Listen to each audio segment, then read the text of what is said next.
नमस्कार साथियों, मैं doctor Manik Kumar Saxena, additional chief medical superintendent TS Mishra medical college and hospital. जैसा कि आप सबको पता है कि फिर से बरसात का सीजन है। डेंगू बुखार, जिसका सही उच्चारण डेंगी बुखार है, उसका प्रकोप फिर से होने वाला है।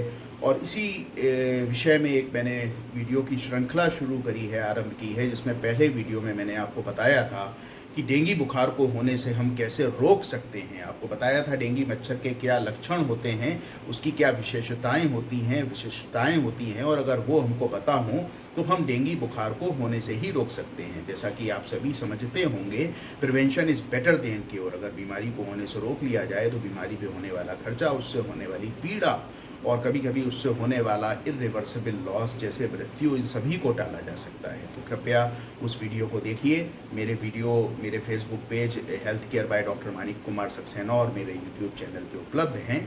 आज का वीडियो जो बनाने का मेरा उद्देश्य है वो प्लेटलेट के विषय में आप सब लोगों को अवगत कराना है।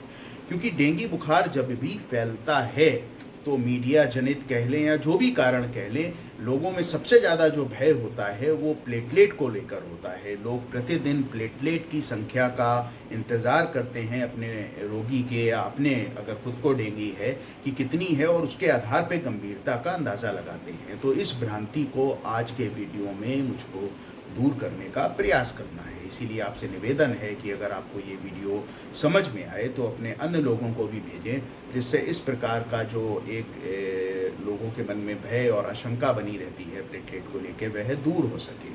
यहाँ पर ये बात बताना बहुत आप लोगों के लिए राहतकारी होता है कि 100 लोगों में अगर एडीज मच्छर काटने से डेंगी का संक्रमण होता है तो 40 से 80% में कोई लक्षण नहीं होता है। जिनमें लक्षण होते हैं उनमें 95% में बीमारी अपने आप ठीक होती है, गंभीर नहीं होती। 5% में बीमारी गंभीर हो सकती है और मात्र 1% में जान जाने का खतरा होता है। वो भी अगर सही समय पे इलाज मिल जाए तो उस खतरे को टाला जा सकता है। लेकिन सबसे अच्छी चीज़ है हम डेंगी बीमारी को होने ही क्यों दें, जिसके लिए आप मेरा पिछला वीडियो देखेंगे तो निश्चित रूप से आपको काफ़ी सहायता मिलेगी।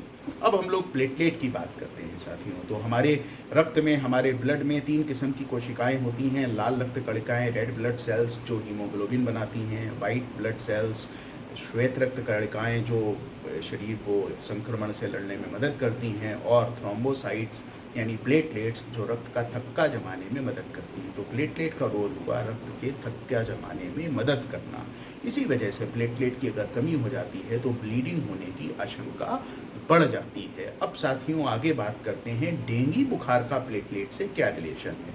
जैसा कि मैंने आपको बताया कि 40 से 80% में कोई लक्षण नहीं होता। जिनमें लक्षण होता है उसमें 95% में डेंगी माइल्ड होता है, 5% में गंभीर हो सकता है। अब ये प्रकारों में क्या क्या फ़र्क है ये मैं अपने तीसरे वीडियो में बताऊंगा, चौथे वीडियो में, क्षमा चाहता हूँ। इस वीडियो में हम समझेंगे कि प्लेटलेट का डेंगी बुखार से क्या रिलेशन है। तो एक चीज़ मैं आपसे कहना चाहूँगा, प्लेटलेट हमारे बॉडी में जो बोन्स होती हैं उनके अंदर बोन मैरो, अस्थि मज्जा, उसमें मेगा कैरियोसाइट सेल्स होती हैं, उनके द्वारा उसका उत्पादन होता है। तो डेंगी ही नहीं, तमाम वायरल इन्फेक्शन और भी तमाम किस्म के इन्फेक्शन, सभी में प्लेटलेट की कमी होने लगती है। विटामिन B12 की कमी जो समाज में बहुत ज़्यादा कॉमन है, ख़ासतौर पे शाकाहारी लोगों में, उनमें भी एनीमिया होता है और प्लेटलेट की कमी होती है। प्लेटलेट की सामान्य संख्या 1.5 लाख से 4.5 लाख पर क्यूबिक मिलीमीटर ऑफ ब्लड होती है। तो ये संख्या विटामिन B12 की कमी में भी हो जाती है। लेकिन डेंगू को लेकर प्लेटलेट को बहुत जोड़ा जाता है और इसका कारण ये है कि ये बहुत ज़्यादा पॉपुलर हो गया है, बहुत ज़्यादा प्रसारित और प्रचारित हो गया है। आज हम इस चीज़ को समझेंगे कि क्यों हमको डेंगी में प्लेटलेट की कमी से नहीं घबराना चाहिए और कब घबराना चाहिए। पहली चीज़ जो है वो ये है कि डेंगी फीवर में प्लेटलेट को 3 भागों में या 4 भागों में बांट लेते हैं। एक वह डेंगी के मरीज़ होते हैं जिनमें प्लेटलेट 40,000 से 1 लाख होती है। तो याद रखिए, अगर 40,000 से 1 लाख प्लेटलेट है तो ऐसे रोगियों में घबराने की कोई आवश्यकता नहीं है। दूसरे वो रोगी हैं जिनमें प्लेटलेट 20,000 से 40,000 है। इनमें भी घबराने की कोई आवश्यकता नहीं है, लेकिन इनको हम लोग मध्यम रिस्क श्रेणी, मॉडरेट रिस्क जोन में रखते हैं। और ऐसे व्यक्तियों को बुखार के तीसरे चौथे दिन से 3-4 दिन तक रोज प्लेटलेट की जांच कराने को कहते हैं। हाँ, जिनकी प्लेटलेट 20,000 से 40,000 है और उनमें ब्लीडिंग के लक्षण आ जाते हैं, जैसे शरीर पे नीले दाग पड़ जाना, मसूड़ों से खून आना, नाक से खून आना, माहवारी ज़्यादा होना, पखाना काले रंग का होना, मुंह से खून की उल्टी होना, ये अगर सारे लक्षण आने लगते हैं तो फिर ऐसे 20,000 से 40,000 में भी हमको प्लेटलेट चढ़ाने की आवश्यकता पड़ती है। तीसरे वो रोगी हो गए जिनमें प्लेटलेट की संख्या 20,000 से कम हो जाती है, निश्चित रूप से इनमें प्लेटलेट को चढ़ाया जाता है। तो एक बात समझने वाली ये है कि जो चीज़ हमारे अंदर प्लेटलेट 40,000 से 1,00,000 है, कोई खतरा नहीं, 20 से 40 में ऑब्जर्वेशन करना है, 20 से कम में चढ़ाना है, तो घबराना किस बात का। अगर प्लेटलेट कम हो रही हैं तो हमारे पास ब्लड बैंक में चढ़ाने के लिए प्लेटलेट उपलब्ध हैं। दिक्कत क्या होती है, लोगों की 70,000 80,000 प्लेटलेट होती हैं और लोग घबराना शुरू कर देते हैं या प्लेटलेट चढ़ाने का डॉक्टरों पे दबाव बनाते हैं। तो इस चीज़ से बचना है। अगर हमको पता होगा कि प्लेटलेट तभी चढ़ानी है जब 20,000 से कम हो या 20,000 से 40,000 हो और साथ में ये ब्लीडिंग के मैनिफेस्टेशंस हों जो मैंने आपको थोड़ी देर पहले बताए, तभी प्लेटलेट चढ़ानी है। तो भय की स्थिति उत्पन्न नहीं होगी। जो गंभीर डेंगू होता है वो प्लेटलेट की कमी से साथियों नहीं होता। वो क्यों होता है वह मैं अपने चौथे वीडियो में बताऊंगा। मेरे ये videos health care by doctor Manik Kumar Saxena और मेरे यूट्यूब चैनल पर उपलब्ध हैं। जैसा कि पहले वीडियो में मैंने बताया था कि डेंगू को होने से कैसे रोका जा सकता है। अब वापस हम लोग प्लेटलेट पर आते हैं। तो एक तो मैंने आपको बताया कि कब प्लेटलेट चढ़ाने की आवश्यकता होती है और कब प्लेटलेट को लेकर हमको प्लेटलेट चढ़ाने के लिए इंतज़ाम करने पड़ते हैं। अब अगली चीज़ आती है कि डेंगू बुखार और प्लेटलेट में क्या रिलेशन होता है।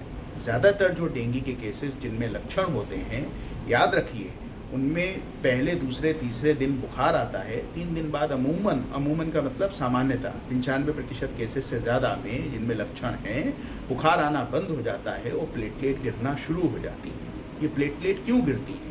एक तो डेंगू का वायरस अस्थि मज्जा या बोन मैरो में जो मेगा कैरियोसाइट सेल्स हैं उनको मारने लगता है।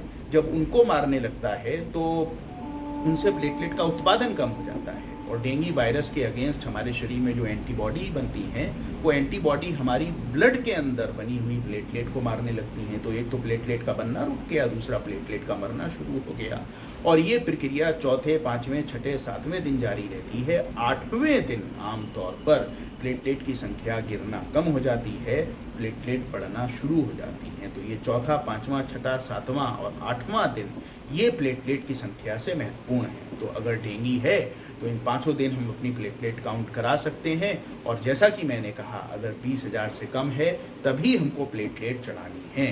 अगर 20 से 40 है तो प्लेटलेट नहीं चढ़ानी।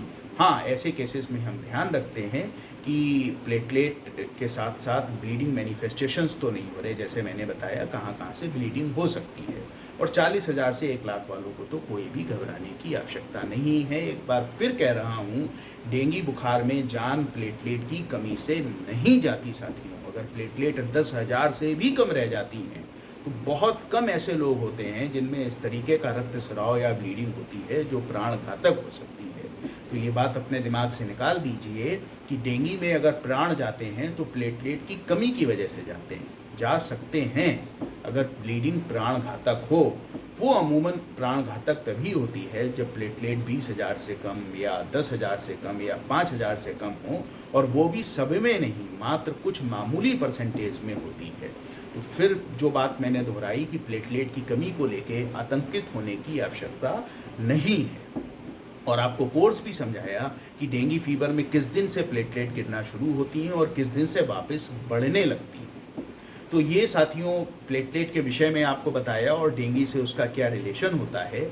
अगला जो मेरा वीडियो, जो तीसरा वीडियो होगा, जब आप अस्पताल जाएंगे तो आपको बताया जाएगा, ईश्वर ना करे आप या आपके किसी परिजन को डेंगू हो, कि 2 किस्म की प्लेटलेट होती हैं, आरडीपी और एसडीपी। उसमें क्या अंतर होता है, कब हमको आरडीपी चढ़ानी चाहिए, कब हमको एसडीपी चढ़ानी चाहिए, आरडीपी के क्या लाभ हैं, एसडीपी के क्या लाभ हैं, आरडीपी के क्या नुकसान हैं, एसडीपी के क्या नुकसान हैं, इसको हम लोग समझने की कोशिश करेंगे। इतना गहराई से आपको इसलिए समझा रहा हूँ क्योंकि डेंगू अब वैसा टॉपिक नहीं रहा जो सिर्फ किताबों में सिमटा रहे और डॉक्टर तक ही उनकी जानकारी हो। एक सामान्य जानकारी हर व्यक्ति को होनी चाहिए, चाहे उसका शैक्षणिक स्तर कुछ भी हो, क्योंकि ये बीमारी सभी को प्रभावित करती है।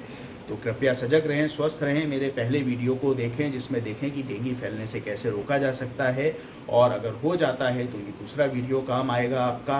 अब अपने तीसरे वीडियो में मैं बात करूंगा कि प्लेटलेट कितने प्रकार की होती हैं, एसटीपी आरडीपी उनमें क्या फ़र्क होता है, किसके क्या लाभ होते हैं और किससे क्या हानियाँ हो सकती हैं। तो सजग रहें, स्वस्थ रहें। बहुत बहुत धन्यवाद। अपने तीसरे वीडियो में इस डेंगू बुखार की श्रृंखला में फिर आपके सामने प्रस्तुत होता हूँ। Thank you.